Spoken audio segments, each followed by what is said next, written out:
Back into it at Hail Varsity Radio as we're here at Lucas Oil Stadium. Big Ten Media Days kicking off. Josh Perry with us. Great coverage on BTN and, of course, NBC. Josh, good to see you again. And it's been a couple years since we've spoke, but season's around the corner and ready to kick off.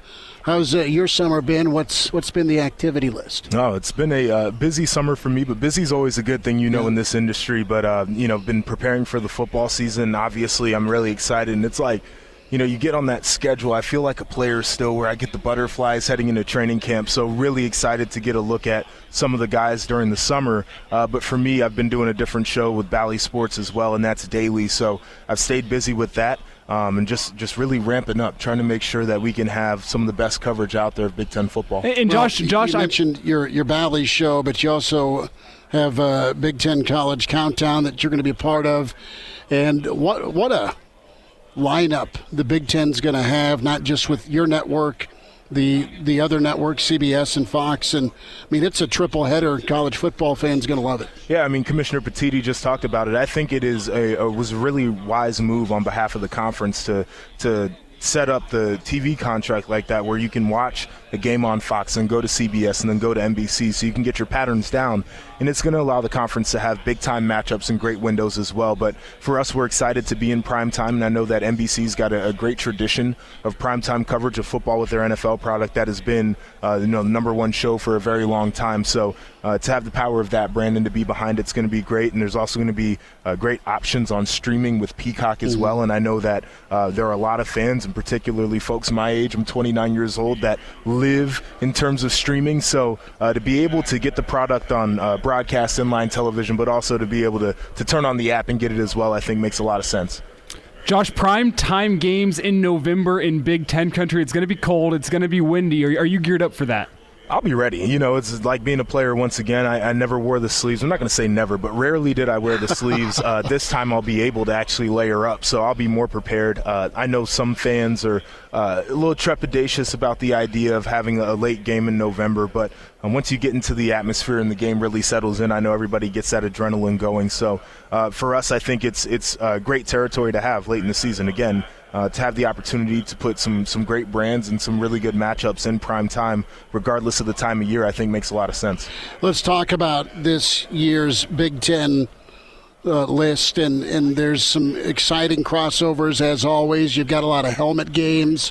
Going to start with the East, and one of the storylines is Ohio State. You're familiar with the Buckeyes, obviously, and they just kind of reload, and they're great years. But it's not been acceptable to some Buckeye fans because of the game, Michigan.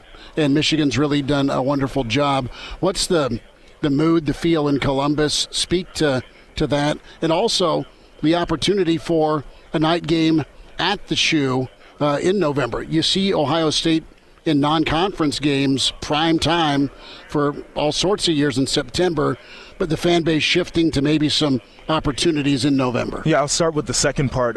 Michigan State game is going to be one in November that Ohio State fans will be able to take in the Shoe late in the year. I think it's going to be a great atmosphere. They've got the alternate uniforms going out for that one. So, again, generating as much excitement possible for that game is huge, and I think that people are going to kind of get used to it, and quite frankly, it's not going to be a week-in, week-out thing for a lot of these teams, so you get a little treat there in November. I know they're excited. Now, when it comes to the Michigan game, I think there's this idea of you got to get the job done, and Michigan's done a great job as a program of really leveling up, making it to the college football playoff back-to-back years, winning the Big Ten Conference back-to-back years. Obviously, a lot of returning production. They're going to be a very good football team, but Ohio State understands the urgency that exists within that rivalry and how important it is to the fan base. And it's been a really long time in Columbus, where people have had to feel this way 2 off seasons, and I know the pressure's on there. So I think the rivalry is in as healthy of a spot as it's been in a very long time, and I think that's important to a lot of people, both in those fan bases and in those programs, but also nationally. And you can see that reflected in the television numbers that game has done. But for Ryan Day, I know that there's going to be a building process this year, too, for his team, because you're breaking in a new quarterback, and the offensive line has a little bit of an experience, and the defense is only in year 2 under coordinator Jim Knowles. So just from understanding that, got to start right this season and get those guys acclimated. But by the end of the year, they have to have that urgency there. Tell me a little bit about Knowles, because he was phenomenal at Okie State, and Ohio State's been a program that has had coordinators get other opportunities. So as a defensive guy, what do you like about Knowles and kind of match his scheme with the talent that's always been there in Columbus? He's an aggressive coordinator, and I love aggression because I think it clarifies a lot of things as a player when you know that you can get downhill and when you can get after somebody. It gives you confidence to go out there and play. With being aggressive, you expose yourself a little bit too, and I think Ohio State fans saw that specifically toward the end of the year with some of the big plays, and it's something that they're going to have to cut down on. But I also think that there's an idea that they can live with some of the big plays because of how explosive the offense typically is and their ability to score. The game is complementary in that fashion. So he's a guy who's really cerebral. He does a great job of scheming teams up. He likes to play with aggression. I think the biggest thing now is for those players in year two, can they take the step mentally and can they feel more comfortable in a system where they know that the pieces are going to be moving around, but ultimately the coach is going to give them the ability to cut it loose. It's Joshua Perry with us here, Hail Varsity Radio, former Ohio State linebacker. You'll be seeing him on your TV all year long covering Big Ten football. And Josh, as you look ahead to a Divisionless 2025 and beyond in the Big Ten, how important do you think it is that somebody is able to match the likes of Michigan and Ohio State? And I don't mean to overlook Penn State because they have a solid squad this year, but for the overall health of the Big Ten, is it important that some of these other schools are able to get up and contend with the Michigans and Ohio States of the conference? Yes and no. I think that you would love to see the conference be as competitive as possible, and I think that it's going to be, especially in a world where there aren't divisions. I also think it's extremely healthy for the conference to have some of the power brands. It's worked out for the SEC with the Alabama dynasty, and now we see what Georgia's doing, and especially in a world where the playoff is getting ready to expand, you can have some really competitive teams that maybe don't win the conference, but you know they can make noise in the postseason. So moving away from divisions, I think, is the best thing that's going to happen to this conference in a little while. And you mentioned Penn State, but I'll use them as an example. The team that won 10 games a year ago in the regular season, they win a Rose Bowl. And it feels like not a lot of people were talking about them because you had to play Ohio State and you lost them. You had to play Michigan and you lost to them. But really good year, really good squad. And now, especially that they don't have any protected games, there's an opportunity for them to have a little bit of an ascension even from a 10-win season. Flip it over to the other side of the conference, and I think that it puts some urgency on teams in the West understanding what's coming there too. And we've seen it now because of the way Nebraska hired and how they've overhauled their roster, and the way that Wisconsin hired with Luke Fickell and the financial resources they're putting behind that program. I think teams in the West understand that if they don't move, they could get left behind. So everybody's going to be competitive. We talk about the Big Ten is right there in line with the SEC in a lot of ways, and I think in a divisionless conference and expanded playoff, we're going to see even more of that. That third team, like a Penn State or a loaded Wisconsin, 18 starters back under Fickell, they have an opportunity this year and beyond.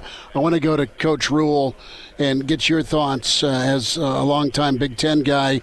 Nebraska's been through the turnstile. Mm-hmm. Every 5 years at Media Days, we're introducing a new coach. It's been that way. And your thoughts on Rule, what he's done, and what do you think he can do? Let me just say this and ask you this. What do you expect Nebraska to be? I expect them to be a lot better. And there was a roster overhaul that happened. I think it needed to happen in some ways. And I love what they did in the portal. You get a Sims at quarterback who's a dynamic guy, and I think he changes the complexion right away. But this is also a roster that I think was a lot better than people gave credit for these last few years. And the biggest issue truly was coaching and confidence and getting guys to execute in critical situations of the game, having the right play calls in critical situations. Rule is going to bring all of those things, and we know that he's a builder. He's a program builder. Typically, year ones, it's been a little bit slower for him, but I don't think this year one has to be slow for him. So to me, I think there's a lot of excitement, and people should be excited about the direction of the program. I also think that there's going to be a grit and a toughness that comes through, and I look at Matt Rule as a guy who's like, you know, he's going to care about the trenches, and he's going to instill toughness into a team. Well, how do you win a one-score game? It's because you're a tough team, and Nebraska had been in those situations so many times over the last couple of seasons on a game where they probably could have won it, but whether it was execution, mental toughness, whatever the case was, didn't get it done. I'm excited to see what this new era looks like. You mentioned that those one-score games, and Nebraska fans can recite it. And it wasn't just a physical thing, because I think Nebraska beefed up on the lines of scrimmage, but it was a mistake made on offense or defense, or it was a turnover. And then eventually you got to see proof of concept, and I think that's something that Nebraska can see this year, and I think Rule can help reinforce, because confidence has been a big topic. Yeah, and confidence has to be there. And I had been inside that locker room during the season calling games last year, and you could kind of tell that even early on, guys felt a little bit out of it. And it's hard to get over that psychological hump. Like, I think that as a coach in college specifically, you have to be a great recruiter, number one. You have to be a phenomenal motivator, number two. But number three, you kind of have to be a psychologist in a lot of ways. And you got to deal with the locker room of young people who are, sometimes they're riding the wave, they're up and down, they're a little bit irrational at times. And I think that he has the experience in his past to be able to deal with that. So the confidence thing, to me, I don't think should be an issue. And as they go out there and they start to have success early on, it's going to build. It only builds upon itself. So, again, this is a program where I feel like the arrow's pointing up. We were doing bold predictions, and I went super bold and said Nebraska could win the West. And I don't think it's a crazy thing to say, as wide open as that division has been, that they could do it. Certainly will be a tough task this year, but, again, I feel like they have the roster, and they finally got the head coach who you feel like you can be confident in. Fifth too low of a seeding for him. That's the plain dealer prediction. Yeah, I think it is, and I think a lot of it is because of questions. There's a lot of questions that people have there, and I totally understand it, but I think once people really get a taste of what this team looks like, they'll be pleasantly surprised. Josh, before we get you out of here, we really appreciate your time here this afternoon. I think one of the things Nebraska needs if they want to make that next step is a better rushing attack, and I want to get your thoughts on the rushing attack in the Big Ten as a whole. Obviously, the Big Ten is built on running the football, and when we get to November, who do you think some of the top guys in the conference are going to be? Or if you're willing to make a bold prediction, as you were saying, who do you think leads the conference in rushing this season? Oh, gosh, that's got to be Braylon, doesn't it? That's a tough question. I don't know. I mean, they might be throwing it around a little bit more. The problem with Corum at Michigan, he's splitting carries with Donovan Edwards, and both of those guys are elite. I mean, I might look at Singleton at Penn State and say that he could be the guy if he gets the lion's share of carries, but their passing offense certainly would be better. Ohio State, you look at their running back room, they're 3 or 4 deep. Sanderson's still there? Yeah. And so you got him, you got Mayan Williams, they got Evan Pryor coming off of injury, Dallin Hayden played well. A lot of guys, you mentioned Wisconsin's running back room, and I think it's going to be a two-headed attack for them as well.